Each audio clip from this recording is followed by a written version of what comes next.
What's up, everyone? Alex here, and welcome to my little corner of the internet. This sweater was so comfy I had to wear it again. So I've worn the same. If the schedule works out, I have worn the same sweater like the same week. I talked about hard to name genders, and when I was drafting up the outline for that video, I started to think about genders that exist in liminal spaces. I was going to call this video Gender Liminality. Liminality is a thing in anthropology, and I don't want the two to be mixed up. So the title of the video is Genders on the Edge. It is the all-encompassing concept that I wanted to talk about, where genders are in between.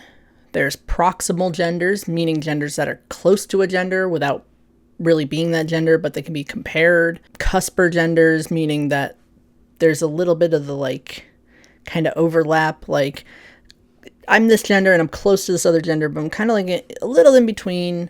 Gray areas of gender alignment. Just this liminal space of gender is what I want to talk about. I might even come up with a word for this. I'll put it on the screen if I came up with a word for something like this. I like the idea of kind of liminal genders in a way. So I talked about genders that are hard to name, hard to place, hard to quantify. Ewan genders, unknown in nature. These are kind of gray areas of gender, or genders that are unknown or have unknown aspects.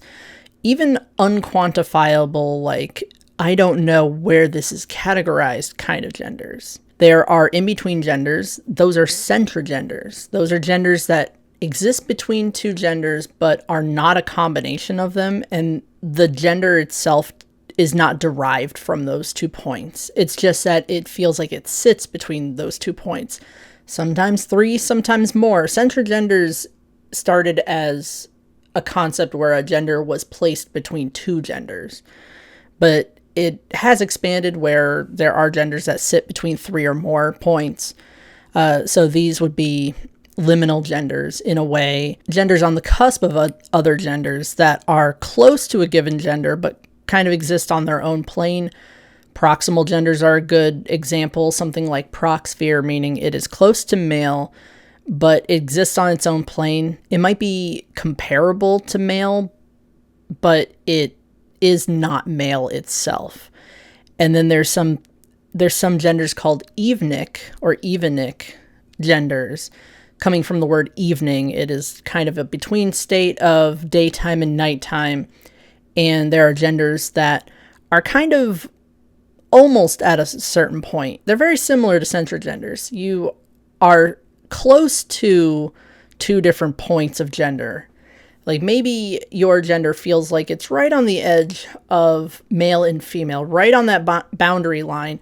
And it's not really a combination of the two, just that your gender's being approached from either side, and you're just kind of sitting right on the edge where you're not one or the other, but you're so close that you're almost both at the same time. Other gray areas of gender might be something like gender neutral, ambiguous.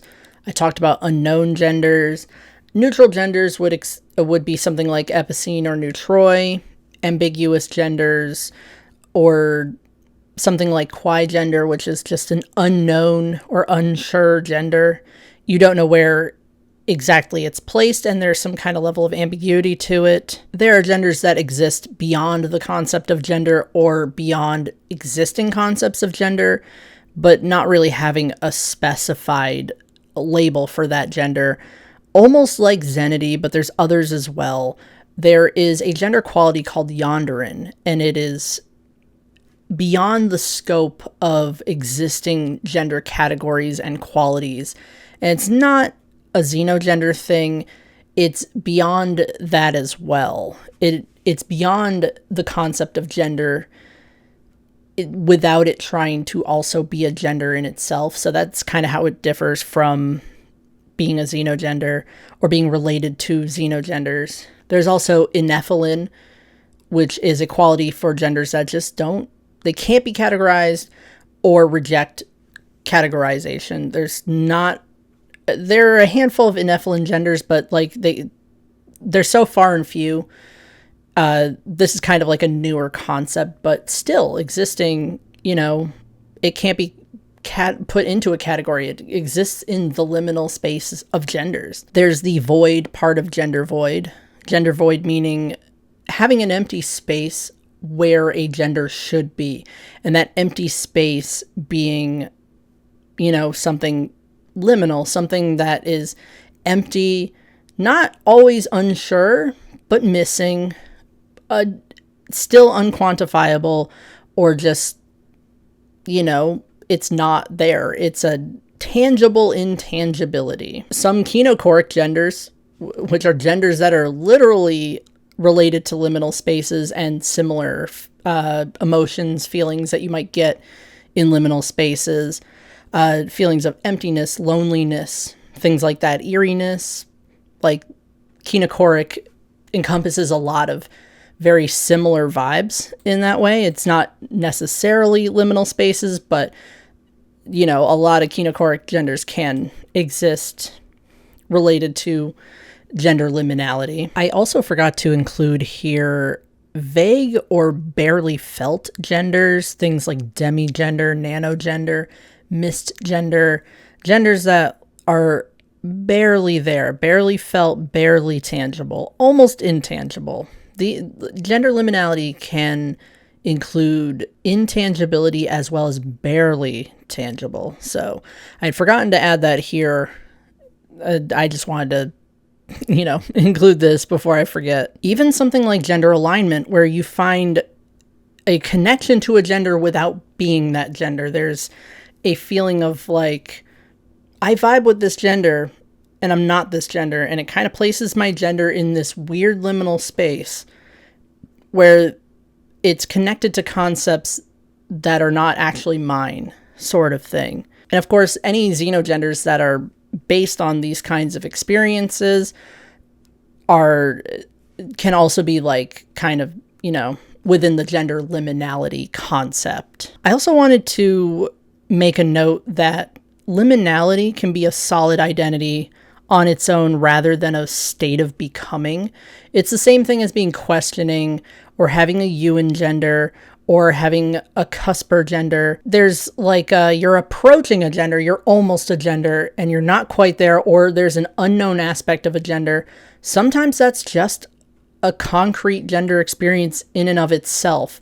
Not every gender that has a missing aspect is looking to be found or understood. Some people just want to exist in the gender liminal space without there being any kind of intent to move out of that space into a more tangible area or a more understood area. Like Ewan genders don't have to be named. They don't have to be known or understood. Sometimes they just are. Some people are Ewan gender and they're not questioning. There's just an unknown or unquantifiable aspect to their gender, and then that's it. They prefer being in that space rather than trying to hunt for a term that is more suited to being understood, I guess, is the idea here. Like, gender liminality can exist by itself as its own solid identity. It's flexible, but it doesn't have to change. It doesn't have to be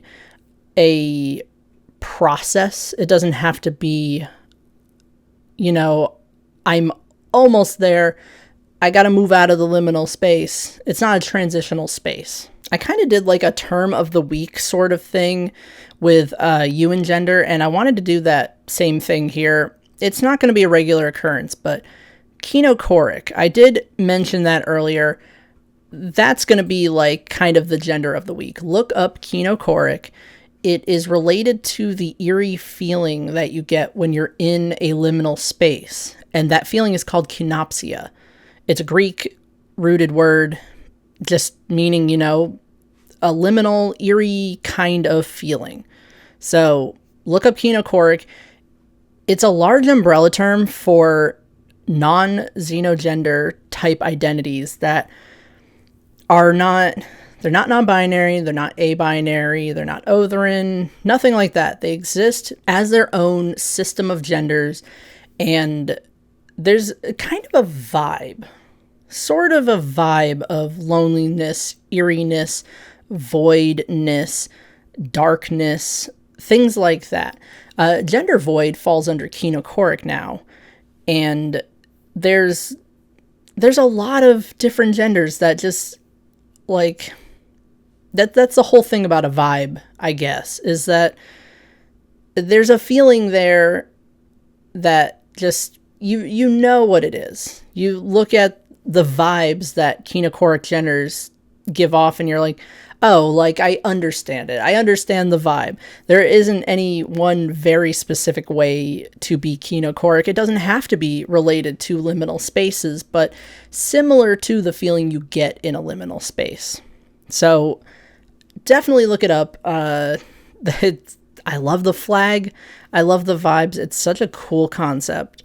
Kenochoric is a gender on its own, but it also is an umbrella term for other genders, much like non-binary, much like xenogender.